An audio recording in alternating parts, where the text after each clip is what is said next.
ఉగాది అందరిది కథ. రచన అల్లు సాయిరాం. కథాపఠనం మలవరపు సీతారాం కుమార్. చిన్నోడా, అదుగో ఊర్లో రామమందిరం మీద నుంచి రేడియో సౌండ్ వినపడుతోంది. పంతులు గారు ఉగాది పంచాంగం చెప్పడం మొదలుపెట్టినట్లున్నారు. ఊరందరూ అక్కడికి వెళ్ళిపోయినట్లున్నారు. నువ్వు కొంచెం ఆ ఫోన్ పక్కన పెట్టి తొందరగా వెళ్ళు అని ఇల్లు కడిగి ముగ్గురు పెడుతూ చెప్పింది భవానమ్మ. కుర్చీలో కూర్చొని ఫోన్ చూస్తూనే, నాన్న అన్నయ్య ఎక్కడికి వెళ్ళారమ్మా అని అడిగాడు మహేష్. మన పొలంలో మామిడి చెట్టుంది కదా, మామిడికాయలు ఆకులు తీసుకురావడానికి వెళ్ళారు అని భవానమ్మ అంటూ ఉండగా, రేపు ఉదయం వెళ్ళి తెచ్చుకోవచ్చు కదా, ఇప్పుడు ఎందుకు వెళ్ళారు అని ఫోన్ చూస్తూ అడిగాడు మహేష్. రేపు ఉదయం వెళ్తే మామిడికాయలు కాదు కదా, చెట్టుకి ఆకులు కూడా ఉండవు. జనాలు అలా ఉన్నారు, బయట పరిస్థితులు అలా ఉన్నాయి. నాన్న అన్నయ్య వచ్చేసరికి చీకటి పడిపోతుందేమో. ఇదిగో ఈ పళ్ళెల్లో బియ్యం, పెసరపప్పు, బెల్లం, అరటిపళ్ళు, చిల్లర డబ్బులు పెట్టాను, నువ్వు తీసుకువెళ్ళు అని మహేష్ చేతిలో ఉన్న ఫోన్ తీసుకుని పళ్ళెం అతని చేతిలో పెట్టింది భవానమ్మ. అమ్మా ఫోన్ ఇవ్వమ్మా అని అడిగి అమ్మ దగ్గర నుంచి ఫోన్ తీసుకుని రామ మందిరం వైపు బయలుదేరాడు మహేష్. పళ్ళెం జాగ్రత్త, అందరూ పంతులు గారికి ఇచ్చినప్పుడు మారిపోకుండా చూడు. కిందటేడాది ఇలాగే కొత్త పళ్ళెం తీసుకుని వెళ్ళి అక్కడ మాటల్లో పడిపోయి పళ్ళెం ఒకదానికొకటి మార్చుకొని వచ్చేశారు తండ్రి కొడుకులు అని గుర్తు చేసింది భవానమ్మ. రామ మందిరంలో పంచాంగ శ్రవణంలో పంతులు గారు వార్షిక ఫలాలు, కందాయ ఫలాలు, వర్షాలు, పంటలు, అభివృద్ధి అంశాలు గురించి చెబుతూ ఉంటే చుట్టూ పెద్దలు పిల్లలు కూర్చొని ఆసక్తిగా వింటున్నారు. మహేష్ తన ఫ్రెండ్ ఉదయ్తో కలిసి వచ్చి పళ్ళెంలో ఉన్న దినుసులు పంతులు గారికిచ్చి పక్కన కూర్చున్నాడు. అప్పటికే అక్కడున్న వాళ్లలో ఏం అల్లుళ్ళు, ఎప్పుడు వచ్చారు అని కొంతమంది, ఏం మహేష్ ఉదయ్ ఇదేనా రావడం అని కొంతమంది పలకరిస్తూ అడుగుతూ ఉంటే అందరికీ నవ్వుతూ ఇప్పుడే వచ్చామని ఇద్దరూ చెబుతూ పక్కన కూర్చున్నారు. సాయంత్రం 6:30 గంటలకి పంచాంగ శ్రవణం ముగిసింది. పంతులు గారు దినుసులు సరిచేసుకుంటూ మందిరంలో రేపటి ఉగాది పూజ కార్యక్రమాలకు ఏర్పాట్లు చేసుకుంటున్నారు. అమ్మ చెప్పిన జాగ్రత్త ప్రకారం పళ్ళెం మారిపోకుండా ముందు జాగ్రత్తగా చేతిలో పట్టుకుని రామమందిరం బయట కూర్చున్నాడు మహేష్. ఊరి యువత చుట్టూ చేరి ఒకరినొకరు ఆట పట్టించుకుంటూ ఉంటే అది చూసి అందరూ తనివితీరా నవ్వుతున్నారు. అవును, అందరూ ఉన్నారు. మనోళ్ళు సతీష్, రాజు, శివాలు రాలేదురా, ఊర్లో లేరా అని అడిగాడు మహేష్. వాళ్ళు ఊర్లో లేకపోవడమేమిట్రా, వాళ్ళు ఊరికి దత్తపుత్రులరా బాబు. నేను ఫోన్ చేశాను, ఇంటి దగ్గరే ఉన్నారట, వాళ్ళకి ఉగాది లేదట, ఇక్కడికి రారట అని చెప్పాడు ఉదయ్. ఉగాది పండుగ లేకపోవడం ఏంట్రా, అది అందరిది కదా, ఎవరికైనా ఇచ్చారా లేకపోతే ఎక్కడి నుండైనా వస్తుందా అని ఆశ్చర్యంగా అన్నాడు మహేష్. మాకు కూడా ఉగాది లేదన్నా అని పక్కనుంచి కిరణ్ చెప్తే, మరి నువ్వు ఎందుకు వచ్చావు కిరణ్ అని సూటిగా అడిగాడు ఉదయ్. నాకు ఇవన్నీ చూడడమంటే సరదా అన్నా అని సరదాగా చెప్పాడు కిరణ్. నిజంగానే మీకు ఉగాది లేదా అని మరింత ఆశ్చర్యంగా మహేష్ మళ్ళీ అడిగితే, అవును లేదన్నా అని స్పష్టంగా చెప్పాడు కిరణ్. సరే కిరణ్, మీకు ఉగాది లేదని ఎవరు చెప్పారు, దానికేమైనా కారణం ఉందా అని అడిగాడు మహేష్. కిరణ్ తన బాల్యాన్ని గుర్తు చేసుకుంటూ, నేను చిన్నవాడిగా ఉన్నప్పుడు మా నాన్నమ్మ చేస్తూ ఉండేది. నాన్నమ్మ కాలం చేసిన తర్వాత మా ఇంట్లో ఉగాది పండుగ ఎప్పుడూ చేయలేదు. ఇప్పుడు పూర్తిగా మనకి ఉగాది లేదు అంటున్నారు అని తనకి తెలిసినంత వరకు చెప్పాడు. ఉగాది అనేది తెలుగు వాళ్ళ కొత్త సంవత్సరం కదా, అంటే తెలుగు వాళ్ళందరికీ వర్తిస్తుంది కదా, మరి కొందరికి ఉండి కొందరికి లేకపోవడమేంటి అని అర్థం కాక అడిగాడు మహేష్. అక్కడున్న యువతలో ఎవరి దగ్గర చర్చనీయాంశానికి సమాధానం దొరక్కపోతే ముందు నుంచి కుర్రోళ్ళు మాట్లాడుకుంటున్న మాటలు వింటున్న పెద్దల దగ్గరికి వెళ్ళారు. అసలు ఉగాది ఎవరిది, తెలుగు వాళ్లలోనే అందరూ జరుపుకోవడం లేదు ఎందుకు అని మూకుమ్మడిగా అడిగారు. ఆ పెద్ద మనుషుల్లో కొంతమంది ఎవరింట్లోనైనా ఏదైనా మైలపడి ఉంటే చెయ్యరు అని, మరికొంతమంది కుటుంబంలో సాంస్కృతిక సంప్రదాయాలు ఓపిగ్గా ఆచరించేవారు కాలం చేసిన తర్వాత కొంచెం కొంచెంగా సంప్రదాయాలను వదిలేస్తూ ఉండడం వల్ల చేయట్లేదు అని ఇంకొంతమంది, ఉగాది అంటేనే రైతుల పండగ అని రకరకాలుగా అభిప్రాయాలు చెబుతున్నారు. విశ్రాంత ఉపాధ్యుడైన నాయుడు మాస్టారు మాట్లాడుతూ, అభివృద్ధి పేరుతో పల్లెటూరులో ఉన్న వ్యవసాయాలు, పశు పెంపకాలు వదిలేసి పట్టణాలకు అందరూ వలస వెళ్ళిపోతే ఎవరికి ఆచారాలు తెలుస్తాయి? ఒకవేళ తెలిసినా అక్కడ ఇవన్నీ ఎలా చేయగలరు? అంతెందుకు, కొన్ని సంవత్సరాల ముందు వరకు ఉగాది పండగ బాగానే ఉండేది కదా. ఉగాది వస్తుందంటేనే అదొక సరదా. ఉగాదికి 10-15 రోజుల ముందు నుంచి ఏరువాక కొత్త నాగలి కోసం కర్రలు సరిచూసుకోవడం, నాగలి చేయించడానికి వడ్రంగుల ఇంటి ముందు రైతులంతా చేసే కోలాహలం చూడ్డానికి ఎంతో ఆనందంగా ఉండేది.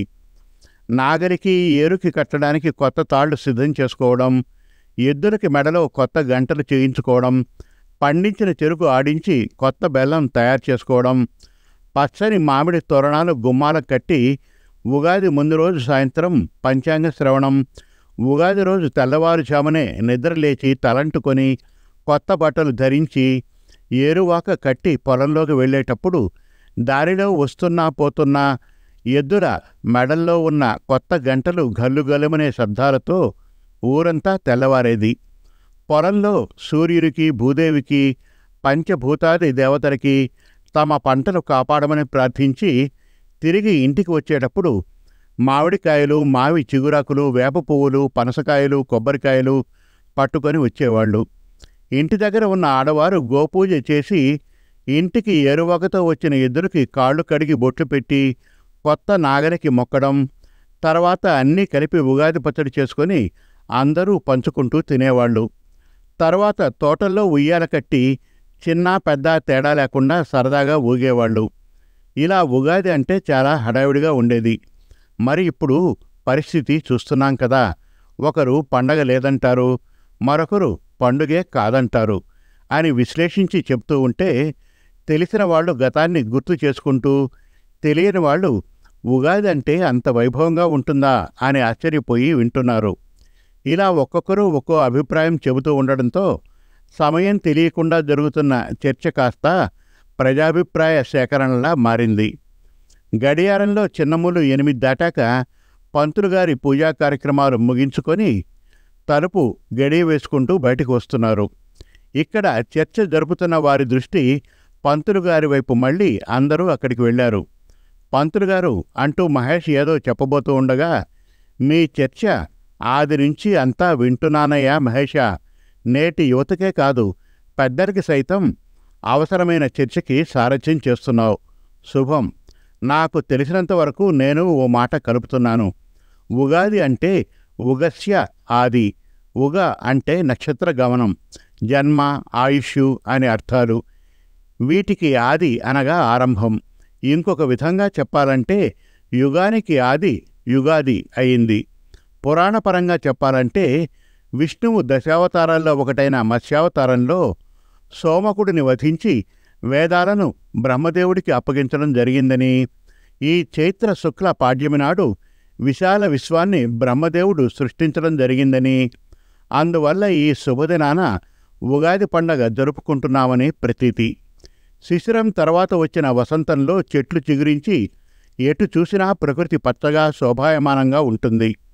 ఇందాక పెద్దవాళ్లు చెప్పినట్లుగా ఉగాది రోజున చేసే తీపి, పులుపు, ఉప్పు, కారం, చేదు, వగరు అనే షడ్రుచుల సమ్మేళనమైన ఉగాది పచ్చడి సంవత్సరం పొడుగునా ఎదురయ్యే మంచి చెడులను, కష్ట సుఖాలను సంయమనంతో స్వీకరించాలన్న సందేశాన్ని తెలుపుతుంది. అలాగే తెలుగు సంవత్సరం రోజున పంచాంగ శ్రవణం జరపడం ఆనవాయితీగా వస్తుంది. సంవత్సరంలోని మంచి చెడులను, కురిసే వర్షాలను, ఆదాయ ఫలాలను పంచాంగంలో చెప్పడం వలన ప్రజలు, ముఖ్యంగా రైతులు వాతావరణ పరిస్థితులకు అనుగుణంగా ఏ ఏ పంటలు పండించాలని నిర్ణయాలు తీసుకోవడానికి అవకాశం ఉంటుంది అని చెప్తూ ఉంటే అందరూ ఆసక్తిగా వింటున్నారు. మరి పంతులుగారు కొందరు అని ఉదయ్ చెప్పబోతూ ఉండగా, అక్కడికే వస్తున్నానయ్యా ఉదయ్. అసలు ఈ ఉగాది ఎవరిది? అందరూ ఎందుకు జరుపుకోవడం లేదు? అదే కదా నువ్వు అడగాలనుకున్నది అని పంతులుగారు అడిగితే, అవునన్నట్లు తల ఊపాడు ఉదయ్. పంతులుగారు నవ్వుతూ, మంచిది. ఉగాది ఒక ప్రాంతానికో ఒక కులానికో సంబంధించింది కాదు. ఈ ఉగాదిని మన తెలుగువాళ్లతో పాటుగా కన్నడ వాళ్ళు, మరాఠీలు, తమిళులు కూడా జరుపుకుంటారు. ప్రాంతాన్ని బట్టి పేర్లు, పద్ధతులు మారుండొచ్చుగాక. కిరణ్, మీకే కదా ఉగాది లేదన్నావు. నీకు చేయడానికి ఆసక్తి ఉంది కదా, మరిప్పుడు ఎందుకు చేసుకోవట్లేదు అని అడిగాడు. కిరణ్ ఏం చెప్పాలో తెలియక అయోమయంలో, మాకు ఉగాది ఉందో లేదో నాకు తెలియదు కానీ నాకు బాగా తెలిసి వచ్చాక మా తాతయ్య వాళ్ళు చేయట్లేదు, మా నాన్న వాళ్ళు చేయలేదు, మరి నేను ఎలా చేయగలను అని చెప్పాడు కిరణ్. ఓహో అలాగా. ఇలా అడుగుతున్నానని తప్పుగా అనుకోవద్దు. 3 నెలల ముందు డిసెంబర్ 31న కొత్త పార్టీలు చేసుకుని కేకులు కోసుకుని అర్ధరాత్రి వరకు ఎదురుచూసి శుభాకాంక్షలు చెప్పేసి దేశం యావత్తూ ఒక అనధికార జాతీయ పండుగలా జరుపుకున్నాం కదా. మరి అది ఎవరిది? అది మాత్రం మీ తాతయ్య వాళ్ళు, మీ నాన్న వాళ్ళు నీ చిన్నతనంలో ఎప్పుడైనా చేశారా? ఇప్పుడు నువ్వెలా చేసుకుంటున్నావు అని పంతులుగారు అడిగితే కిరణ్ ఏదో తప్పు చేసినట్లుగా తల దించుకుంటూ ఉంటే, కిరణ్, నిన్ను నొప్పించాలని కాదయ్యా. మీ పెద్దవాళ్ళు చేయలేదంటే ఒకవేళ అప్పటి పరిస్థితుల కారణాలు అయి ఉండొచ్చు, వేరే కారణాలు ఉండొచ్చు. వాళ్ళు చెయ్యకపోయినా నీకు ఉగాది అంటే ఏంటో తెలిసింది, సంతోషం. కనీసం ఉగాది అంటే నీకు తెలిసి ఉందో లేదోనని ఆలోచిస్తున్నావు. ఇప్పుడు నువ్వైనా చెయ్యకపోతే మీ తర్వాత తరాలకి ఉగాది అంటేనే తెలియకుండా పోతుంది. ఇప్పుడు మొదలు పెడితే నీ ద్వారా తిరిగి తర్వాత తరాలకు మన సంస్కృతి సాంప్రదాయాలు అందుతాయి అని పంతులుగారు కిరణ్తో అన్నారు. పక్కనున్న కుర్రోళ్ళు కిరణ్ని ఆట పట్టిస్తూ ఉంటే, ఊరుకోండ్రా పంతులుగారు, మీరు చెప్పారు కదా, రేపటి నుంచి మాకు ఉగాది ఉంది, ఉంటుంది, మేం పండగ జరుపుకుంటాం, మీరు మా ఇంటికి ఉగాది పచ్చడి రుచి చూడడానికి రండి అని ఉత్సాహంగా అన్నాడు. చాలా సంతోషం బాబు, నీకనే కాదు అందరం ఇదే చేస్తున్నాం. మనవి కాకపోయినా మనం కొత్త కొత్త పండుగలు, ఉత్సవాలు కూడా జరుపుకుంటున్నాం. తప్పులేదు, కాలాన్ని బట్టి ధర్మాలు మారుతూ ఉంటాయి.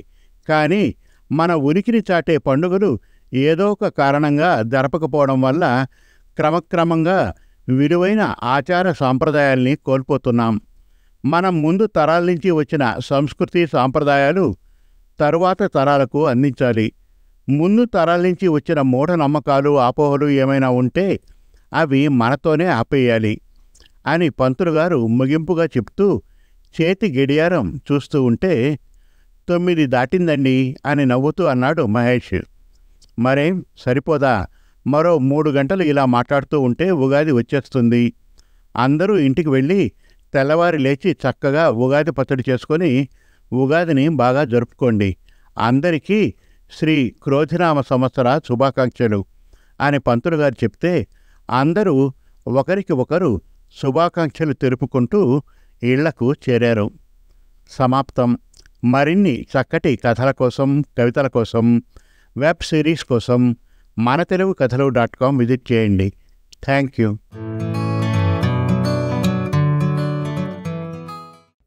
మీరు మెచ్చే చక్కటి తెలుగు కథలను స్పష్టమైన ఉచ్చారణతో, వినాలనిపించే గాత్రంతో మనతెలుగుకథలు.com వారి యూట్యూబ్ ఛానల్లో పూర్తి ఉచితంగా వినండి, చూడండి.